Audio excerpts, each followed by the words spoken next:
Welcome to the Tradier Rundown. I am Jim Murio. That's Bob Iacino. And together, we are the co-hosts of Tradier's The Trader's Edge, which airs live at 3 p.m. Central Time on Wednesdays. But then, of course, you can get it on YouTube and wherever the hell else you get your podcast. Bobby, how hot is it down there in Florida?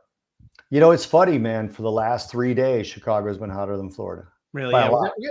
92. I don't even actually. 92 is fine. It's the summer. I don't mind that very much at all. Remember a couple of years ago, you come to Florida and then you're like, oh my God, it's so hot. Yeah, exactly. I like the heat a little bit. Particularly, I took an ice bath this morning too, so it takes like 2 hours. Feel great. It felt great. It felt tremendous. Okay, we have work this close, Jimmy. I'm this close to buying one. Buy an ice bath. You people listening, get an ice bath. Take them. Fantastic.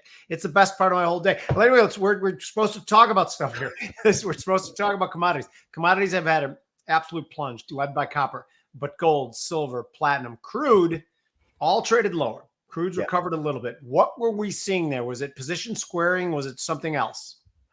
All right, can we talk about crude first? Sure.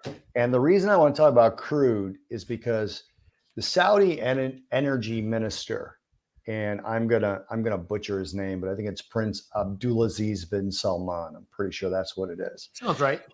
He said after the OPEC meeting, in response to Western journalists who called the decision by OPEC bearish because it was the first time that they actually sort of put a light at the end of the tunnel in terms of excess production.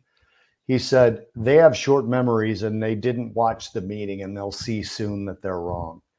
I would say the chart is playing out the way the prince said that it would, whereas now we've got this breakout of that channel that I've been looking at that I mentioned a million times since April.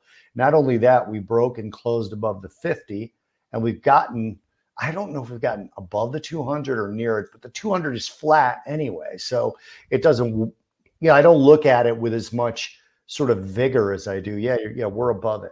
So I don't look at it with as much vigor as I do as when it's sort of on an angle up or down. Yeah. So we've kind of broken out in crude oil. So it looks like, to me, it looks like green light the move ahead. I want to see some strength tomorrow and I may buy. Totally agree. Now, copper, on the other hand, copper has confirmed the way that I look at it. It's confirmed a new short to medium term downtrend. Now, let me caveat that with there was a threatened strike at the Spence mine in Chile. That is, BHP. It's their company. They own the mine. And this would have been 1,100 workers and about 269,000 metric tons of copper. Now, they never stopped production. I suspect a decent amount of the tail end of the rally. Okay, so let's call it from, I don't know, maybe the beginning of May to the highs. Oh, up to the highs. Okay, yeah. Yeah, I'm talking about just this last month and a half move. And now I think some of those, because you've seen declining volume on this down move, which says to me that people are exiting positions and the longs, you and me, are looking for places to get back in.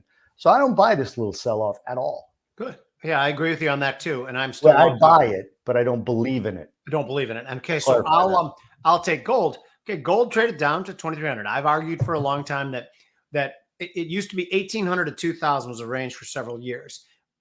Gold didn't rally. We just devalued the dollar by about 30%. So it makes sense that there's a new channel for gold to play in, which is, in my opinion, 2250 on the downside to 2550 on the upside. Now you throw in the fundamental story, which is central banks accumulating gold at a pace they haven't done in 75 years. And yes, China took 1 month off when gold was at its highs and didn't buy any gold, and that scared some of the longs out. But I think ultimately the fundamental story is still absolutely there, and I plan on being long gold. Bobby, what are your vehicles? Those three things we just mentioned, what are your preferred vehicles for trading all three of those? Well, you know that I prefer the gold futures, the copper futures, the crude oil futures. Crude oil, though, there's USO, although it doesn't perform very well at all.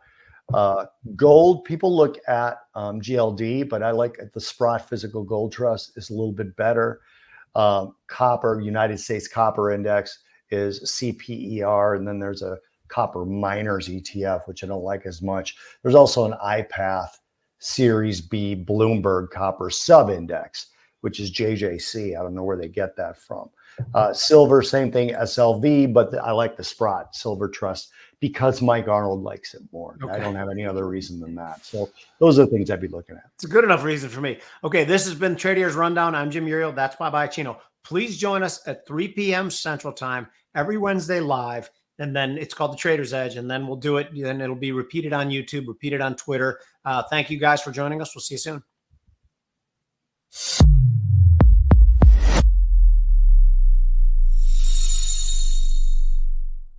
Thanks for watching. Please be sure to take some time to read the disclaimer. Thank you.